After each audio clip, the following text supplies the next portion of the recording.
धर्मराज युधिष्ठिर कहने लगे कि हे जनार्दन, मैंने मार्गशीर्ष शुक्ल एकादशी अर्थात मोक्षदा एकादशी का सविस्तार वर्णन सुना। अब आप कृपा करके मुझे मोक्ष माह के कृष्ण पक्ष की एकादशी के विषय में भी बतलाइए।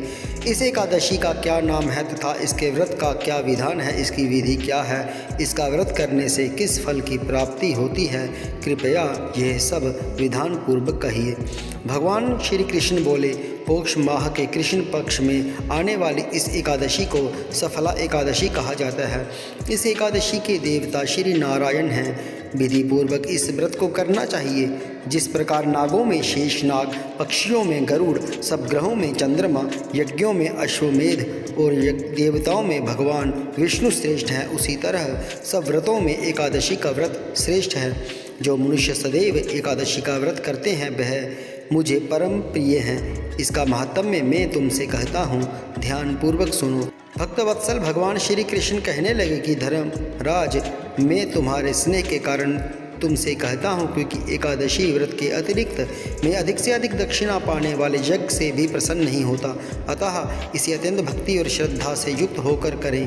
हे राजन, द्वादशी युक्त पौष कृष्ण एकादशी का महात्म्य तुम एकाग्रचित होकर सुनो।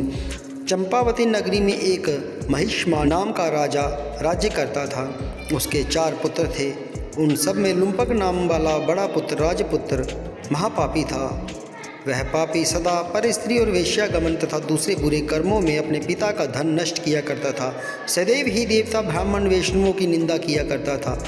जब राजा को अपने बड़े पुत्र के ऐसे कुकर्मों का पता चला तो उन्होंने उसे अपने राज्य से निकाल दिया।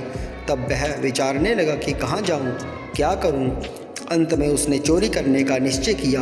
दिन में वह वन में रहता और रात्रि को अपने पिता की नगरी में चोरी करता तथा प्रजा को तंग करने और उन्हें मारने का कुकर्म करता। कुछ समय पश्चात सारी नगरी भयभीत हो गई। वह वन में रहकर पशु आदि को मारकर खाने लगा। नागरिक और राज्य के कर्मचारी उसे पकड़ लेते किंतु राजा के भय से छोड़ देते। वन में एक अति प्राचीन विशाल पीपल का वृक्ष था। लोग उसकी भगवान के समान पूजा करते थे। उसी वृक्ष के नीचे वह महापापी लुम्पक रहा करता था। इस वन के लोग देवताओं की क्रीड़ा स्थली मानते थे। कुछ समय पश्चात पौष कृष्ण पक्ष की दशमी के दिन वह वस्त्रहीन होने के कारण शीत के चलते सारी रात्रि सो नहीं सका। उसके हाथ पैर अकड़ गए। सूर्योदय होते होते वह मूर्छित हो गया। दूसरे दिन एकादशी को मध्याह्न के समय सूर्य की गर्मी पाकर उसकी मूर्छा दूर हुई। गिरता पड़ता वह भोजन की तलाश में निकला। पशुओं को मारने में वह समर्थ नहीं था, अतः पेड़ों के नीचे गिरे हुए फल उठाकर वापस उसी पीपल वृक्ष के नीचे आ गया। उस समय तक भगवान सूर्य अस्त हो चुके थे। वृक्ष के नीचे फल रखकर कहने लगा, हे भगवान, अब आपके ही अर्पण है ये फल, आप ही तृप्त हो जाइए।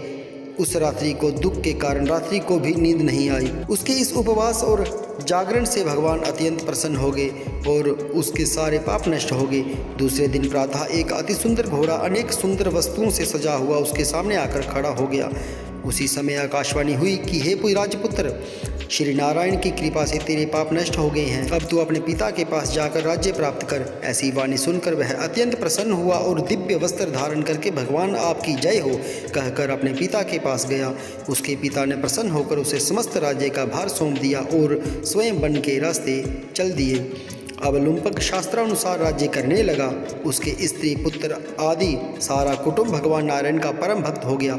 मृत होने पर वह भी अपने पुत्र को राज्य का भार सौंपकर वन में तपस्या करने चला गया और अंत समय में वैकुंठ को प्राप्त हुआ।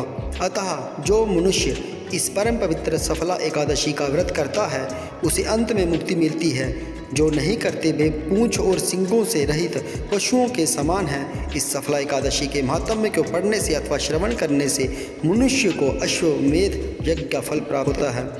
फलाहार: इस दिन नारियल, नींबू, अनार, सुपारी आदि अर्पण करके नारायण भगवान की पूजा करनी चाहिए। इस दिन तिल और गुड़ का आहार लिया जाता है। जय श्री कृष्ण।